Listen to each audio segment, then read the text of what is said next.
Je vous remercie, mon Dieu, de m'avoir créé noir. Je suis content de la forme de ma tête, faite pour porter le monde. Content de la forme de mon nez qui doit humer tout le vent du monde. Satisfait de la forme de mes jambes, prêtes à parcourir toutes les étapes du monde. Je vous remercie, mon Dieu, de m'avoir créé noir, d'avoir fait de moi la somme de toutes les douleurs. Je suis quand même content de porter le monde, content de mes bras courts, de mes bras longs, de l'épaisseur de mes lèvres. Je vous remercie, mon Dieu, de m'avoir créé noir. Le blanc est une couleur de circonstance. Le noir, la couleur de tous les jours. Et je porte le monde depuis l'aube des temps.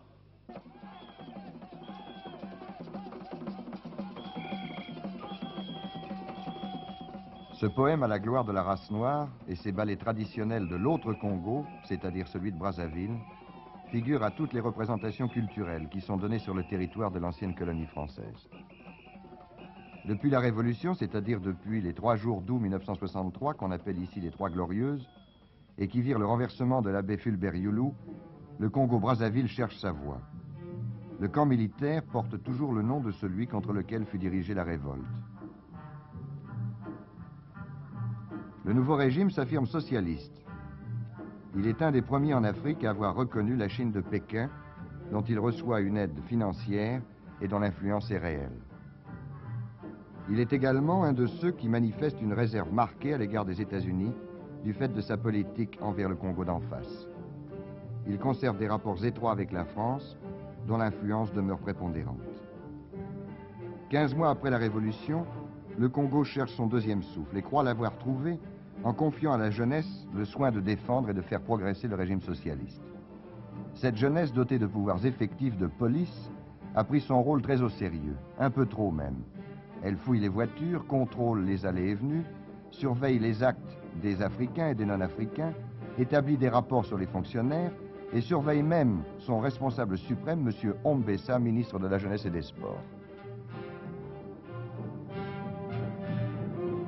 Je suis responsable des jeunes, mais les jeunes me surveillent. Ils ne veulent pas que lorsqu'ils ont placé confiance en moi, qu'un jour je puisse les trahir. Et tous les jours, je suis surveillé. C'est, si vous voulez, une espèce de jalousie de garder ce qu'ils veulent. Je ne sais pas si je me fais comprendre. Oui, mais ça n'est pas un esprit de suspicion automatiquement. C'est simplement qu'ils ne voudraient pas que ceux en qui ils ont placé confiance puissent les trahir. Mais en tout cas, s'ils les trahissent, sur ce point-là, ils sont sans pardon, ils les élimineraient. Enfin, les écarteraient simplement. Le Congo-Brazzaville se débat au milieu de difficultés économiques considérables. Il n'a pas la richesse de son grand voisin et homonyme, et ses habitants ont un revenu moyen de l'ordre de 8 000 anciens francs par an. Partant de cette constatation, son président de la République, M. Massamba Deba, explique sa position. En ce qui concerne donc le Congo, c'est un pays qui est encore, si vous voulez, une colonie, dans la mesure où l'on sait que tout ce qu'il y a comme structure économique appartiennent non pas aux Congolais, mais aux expatriés, qu'ils soient des Français, des Américains, des Belges, des Portugais, etc. Mais enfin, est-il que ce ne sont pas des Congolais. Et lorsque vous êtes à Brazzaville ou à Pointe-Noire ou dans n'importe quelle ville du Congo, ce n'est pas une usine congolaise. Sans doute elle portera le nom d'une usine congolaise, mais il n'y a aucun capital congolais dedans. Sans doute qu'on l'appellera société congolaise de ceci ou de cela, mais il n'y a même pas un franc congolais dedans, ou tout au moins un franc qui appartienne aux Congolais dedans. Ce qui fait que le peuple congolais est en dehors, si vous voulez, du circuit commercial. Si en France, tout ce qu'il y a comme magasin, comme usine, comme société, appartiennent soit à des Anglais, enfin à des gens extérieurs, et que le peuple français n'ait pas absolument du tout quoi que ce soit sur ces circuits économiques, quelle serait à peu près la réaction du peuple français? Il s'agirait absolument de savoir si ce peuple français serait absolument d'accord ou aurait des oreilles tout à fait grandement ouvertes devant tous ceux qui viendraient leur chanter la théorie d'un capitalisme vraiment enchanteur, etc. Je crois que le peuple français ne serait pas prêt à l'accepter. Si réellement les Congolais avaient des capitaux, nous les orienterions vers le capitalisme. Parce que pour tous ceux qui ont des capitaux, il n'y a pas un système viable que le capitalisme. Mais pour ceux qui n'ont pas de capitaux, je ne sais pas exactement quel est le système qu'on peut nous recommander. Alors justement, à ce propos, j'ai fait remarquer au président Massamba Deba que la plupart des Européens d'ici craignaient l'influence de la Chine et l'impact d'une propagande habile sur une population non préparée politiquement. Là, évidemment, ça sent toujours le paternalisme que l'Afrique veut à peu près repousser dans ces périodes.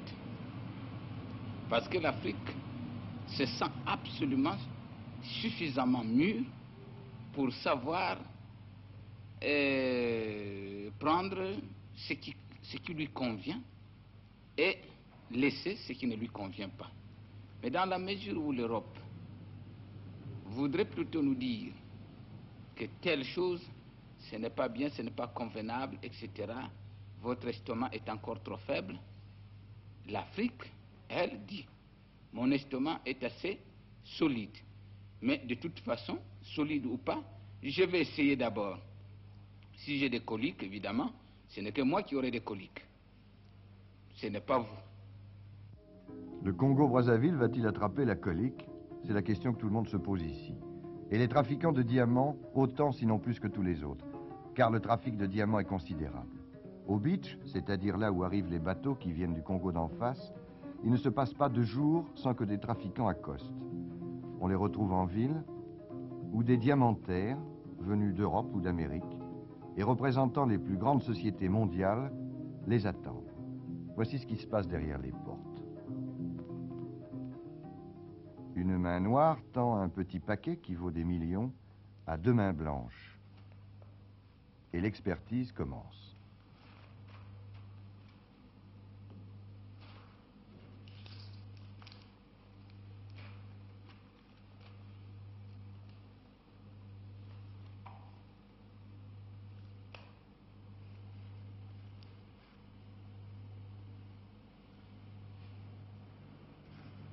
Tous ces diamants sont importés en fraude. Ils proviennent en majorité de la région de Bakwanga, le centre diamantaire de l'ex-Congo belge. Ils ont été soit volés, soit ramassés par les habitants de la région dans la zone qui entoure le terrain exploité. Ils ont été revendus aux trafiquants à bas prix et ils ont fini par aboutir ici, malgré toutes les ruses et malgré tous les contrôles des policiers d'en face.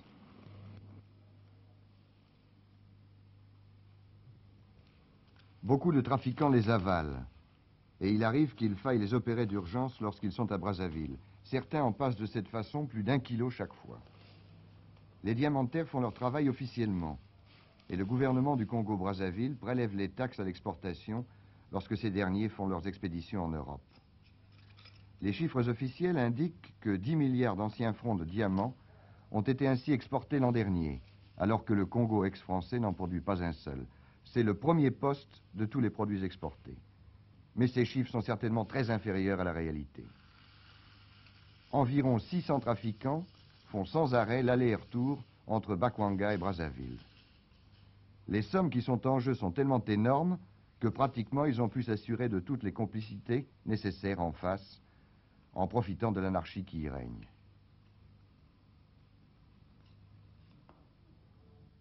Cette Cadillac mystérieuse appartient au principal responsable de cet étrange commerce.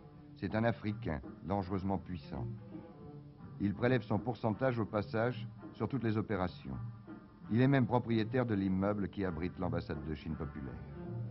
Mais de Léopoldville, qu'on peut voir ainsi à la jumelle de Brazzaville, ne parviennent pas seulement que des diamants.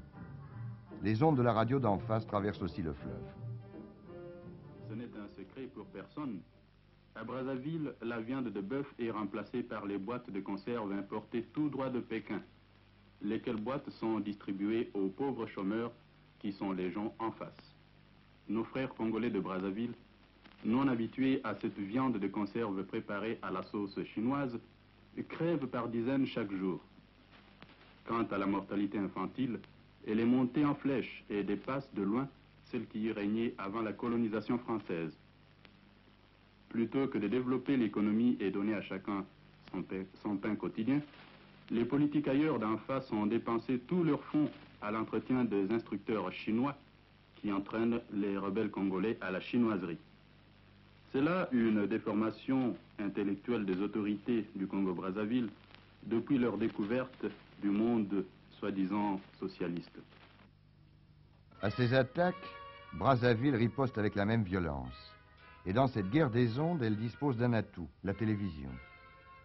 Il y a 300 récepteurs en tout et pour tout à Brazzaville. Et beaucoup d'entre eux sont publics, distribués par le gouvernement pour une réception collective.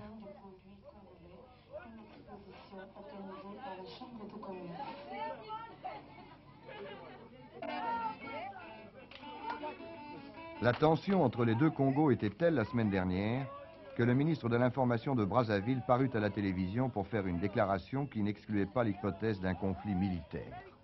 Que ferait notre pays dans le cas où M. Tshombe déclencherait effectivement des hostilités? La petite commune que nous sommes se battrait. Elle se battrait et blesserait à mort le géant d'en face. Ce serait David contre Goliath. Et tant pis s'il faut que la troisième guerre mondiale parte des rives du Congo. Et tant pis s'il faut que les Américains fassent de notre Brazzaville la sœur cadette d'Hiroshima. Immédiatement après cette déclaration, nous nous sommes rendus à Gamboma, petite ville située en pleine brousse, à 400 km à l'est de Brazzaville, pour mener notre enquête sur le conflit qui oppose les deux Congos. Tshombe accuse en effet les dirigeants de Brazzaville d'entretenir dans cette ville des camps de rebelles qui y seraient formés par des moniteurs chinois. Au début de la semaine dernière, les autorités de Léopoldville affirmaient que des rebelles venus de Gamboma et de Bohanga avaient attaqué la petite ville de Bolobo, située de l'autre côté du fleuve. Y avaient tué 3 Européens et étaient retournés à Gamboma en emmenant 50 otages. Tshombe avait même envisagé d'aller détruire ces camps par une attaque militaire, d'où la tension extrême entre ces deux pays. Nous avons pu obtenir l'autorisation de nous rendre dans cette région et d'enquêter en toute liberté sur cette affaire. En arrivant à Gamboma, j'ai interrogé successivement le préfet, un des 5 Européens qui habitent là-bas, et un sous-préfet. Monsieur le préfet, vous connaissez les raisons de notre visite ici, j'imagine, hein? Oui, j'ai été déjà informé par le ministre de l'Intérieur. Bon, est-ce que vous êtes d'accord pour que nous puissions mener notre enquête de journaliste sur tout votre territoire? Oui, oui, je suis très d'accord. Je lui ai demandé s'il y avait des camps. Et nous n'avons pas de camp de formation des militaires du CNL. Mais ce que nous avons des réfugiés qui sont dans les îlots sur le Congo. Oui. Mais nous n'avons pas de camp d'entraînement, comme on l'a dit. On dit également que il y a des Chinois en quantité importante dans la région. Est-ce qu'il y a des Chinois? Je crois que la population de Ngamboma ne connaît pas les Chinois. On n'a jamais vu les Chinois ici. Les Chinois ne sont jamais passés par ici. Est-ce que vous croyez que s'il y avait ou s'il y avait eu des camps de rebelles, effectivement, dans la région, vous l'auriez su. Oh, ça se saurait quand même, oui, et puis ça se verrait, quoi. Alors que nous, on circule en brousse, on ne voit absolument rien. Vous n'avez absolument... Rien remarqué, non? Rien remarqué. Ah non, vraiment pas, là. Non, je suis même très étonné de vous voir venir, hein. Enfin, de voir votre arrivée ici, Alors, comment expliquez-vous les accusations portées par le Congolais au Brazzaville?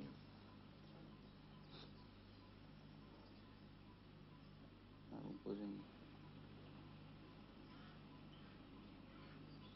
Je comprends pas, je vois pas s'il y a pu y avoir du tout, parce que...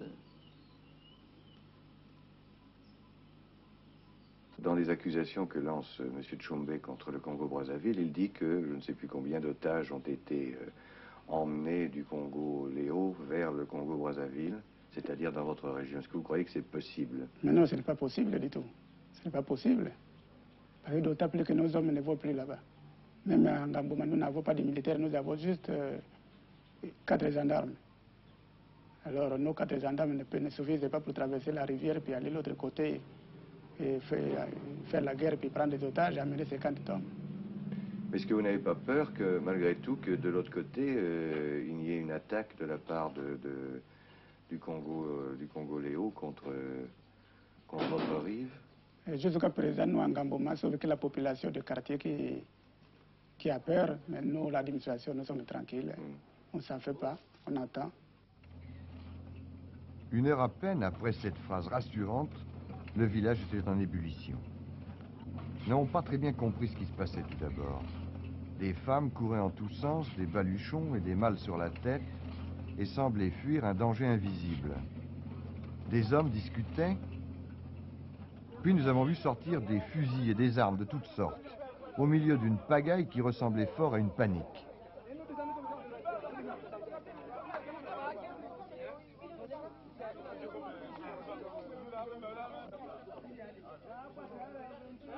Le sous-préfet lui-même portait un fusil de chasse et paraissait très excité. Ben, il paraît qu'il y a un villageois de là-bas qui est venu en vélo pour les renvertir, la sous-préfecture, l'armée de Tchombe là. Donc l'armée de Tchombe aurait attaqué le Congo-Brazzaville? Le Congo-Brazzaville déjà, oui.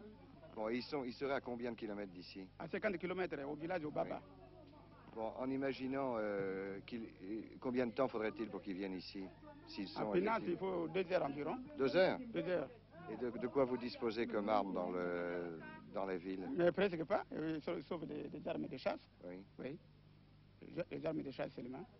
Comme je vous ai dit ce matin que nous avons juste 4 gendarmes, c'est tout. Oui. Ils ont un peu de l'armement là-bas, mais nous ne savons pas combien ils en ont. On a l'impression que toute la ville est au courant maintenant de ça. Toute la ville est au courant, tout le monde fait le cas de la brousse, oui. Oui. Oui. Tout le monde va prendre la brousse maintenant. Mais s'ils arrivent, ils arriveront de quel côté alors? Ils arriveraient là. Le débarcadère là. Et pratiquement, vous n'avez que vous-même à opposer aux soldats. Et oui, il n'y a que vous. C'est moi le préfet, c'est tout. Oui. Et puis les 4 gendarmes. Nous avons vraiment pensé à un moment que Tchombe avait mis sa menace à exécution, de détruire le camp. Qu'est-ce que vous allez faire alors maintenant? Hein? Quels ordres vous allez donner?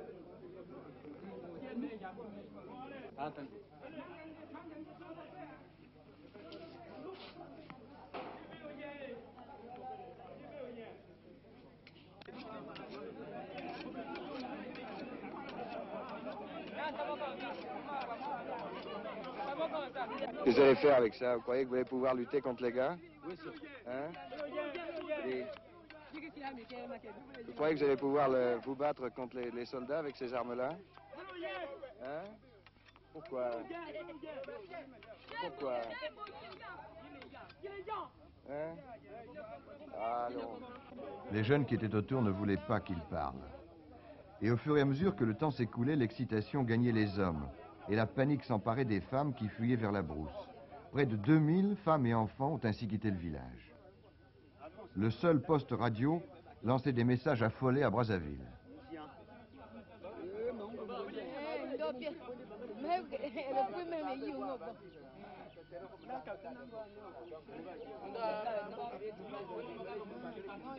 Puis tous les hommes valides se sont portés vers la rivière pour accueillir les ennemis éventuels qui, suivant les informations, devaient remonter son cours. Nous avons tous attendu longtemps et rien ne s'est produit.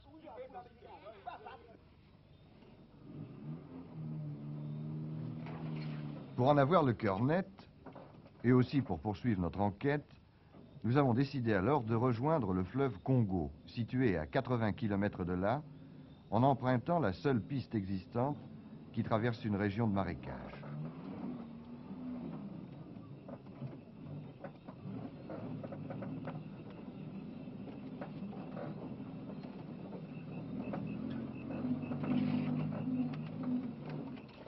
Cette piste débouche sur les berges du Congo, juste en face de Bolobo, d'où, d'après M. Tchoumbé, les otages auraient été emmenés.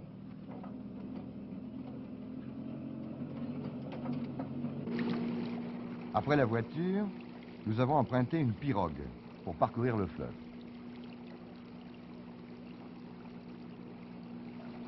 Il y a à peu près une demi-heure que nous voguons dans cette pirogue sur ces marécages et nous dirigeons maintenant vers le fleuve Congo qui se trouve un peu plus loin là-bas. Le fleuve Congo, vous le savez, c'est la frontière entre le Congo-Brazzaville et le Congo-Léopoldville. Je ne sais pas ce que nous allons rencontrer. Il est possible que ce soit dangereux car dans l'état de tension qui règne entre les deux pays, une embarcation qui navigue au milieu du Congo, se dirigeant comme nous le faisons vers une île où nous espérons rencontrer des réfugiés d'en face, c'est toujours suspect. Bref, nous allons bien voir ce qui va se passer. Cela dit, je suis déjà à peu près persuadé que l'enquête que nous menons n'aboutira pas. Pourquoi? Parce que lorsque nous sommes arrivés à midi dans la petite ville de Bouanga, où on m'avait dit que le camp se trouvait, j'ai eu la surprise de voir qu'un délégué du bureau politique que j'avais vu à Brazzaville se trouvait déjà là et qu'il haranguait, avant notre arrivée, les gens du village. Donc, il est fort probable que nous ne trouverons rien. S'il y a quelque chose à trouver, encore une fois. Cela dit, je me rends compte maintenant qu'il est pratiquement impossible de trouver quoi que ce soit ici. Ces marécages dans lesquels nous sommes maintenant s'étendent sur à peu près 15 km. C'est un fouillis inextricable et bien malin serait celui qui pourrait s'y retrouver dans cette affaire.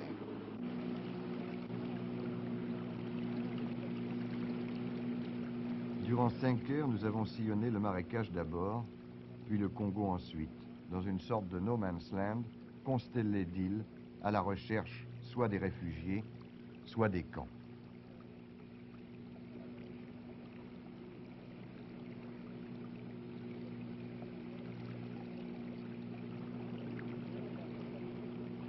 Au passage, nous avons rencontré des cabanes ou des huttes sur pilotis, vides, qui auraient pu abriter n'importe qui.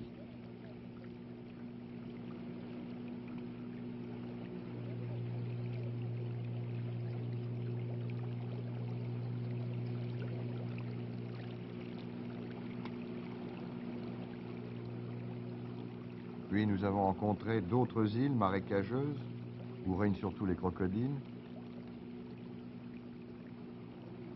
D'autres huttes encore.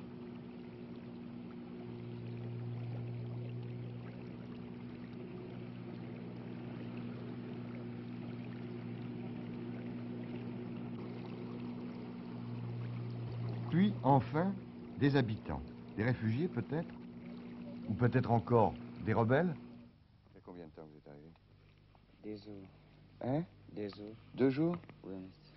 Et vous venez de où? Nous venons des Français. De Brazzaville? Non, non, non. Hein? Gamboma. De Gamboma? Oui, monsieur. Ah ben nous aussi on vient de Gamboma. Les villages de la sous-préfecture de Gamboma. De la sous-préfecture de Gamboma? Oui. Non, on était en train de rechercher des réfugiés venus du Congo-Léopoldville. Est-ce qu'il y en a dans le coin? Non, non, non. Hein? En fait, il s'agissait de pêcheurs itinérants qui vont ainsi d'île en île avec leur famille. C'est ce que j'ai compris au cours d'un dialogue embrouillé. Nous sommes repartis vers d'autres îles. Et brusquement, l'un des Africains qui nous accompagnait s'excita à la vue d'une pirogue. Et quand ils arrivent à Bolobo, vraiment, ce sont les gens qui font un commentaire déplacé. On peut les parler amicalement. L'autre là-bas, il voulait fuir. C'étaient des gens de Bolobo, donc a priori des ennemis qui venaient pêcher dans les eaux territoriales du Congo, Brazzaville. Ils étaient effrayés d'avoir été surpris. Eux, peut-être, allaient pouvoir nous donner des informations. Mais est-ce que c'est vrai l'histoire des otages qui ont été emportés, comme dit Tshombe? Mandelvi. Bato Simba Kifuna, est-ce qu'il y a les solos? Il y a pas Yafuna, qui était Batmosus, Batimbi, Batinde, c'est quoi Simba qui battait? Il dit que c'est pas vrai. Mais qui est-ce qui est à Bolobo en ce moment alors? Il n'y a qu'à Bolobo, Batbanan, Bayalikuna. C'est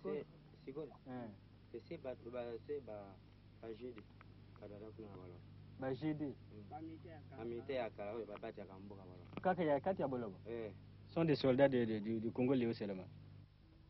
La discussion dura longtemps et ne nous apporta rien de plus. Quand nous sommes repartis, le soir tombait. À notre retour, nous avons fini par savoir ce qui avait provoqué la panique du village. Une simple barque qui avait refusé de s'arrêter et sur laquelle les villageois, apeurés par les déclarations belliqueuses réciproques, avaient fini par tirer. La nouvelle, déformée, était remontée jusqu'à Gamboma. Le lendemain, 100 militaires venus de Brazzaville occupaient le village. Les 2000 habitants qui avaient fui dans la brousse y sont encore aujourd'hui, au moment où je vous parle. Quant au camp de rebelles, existe-t-il?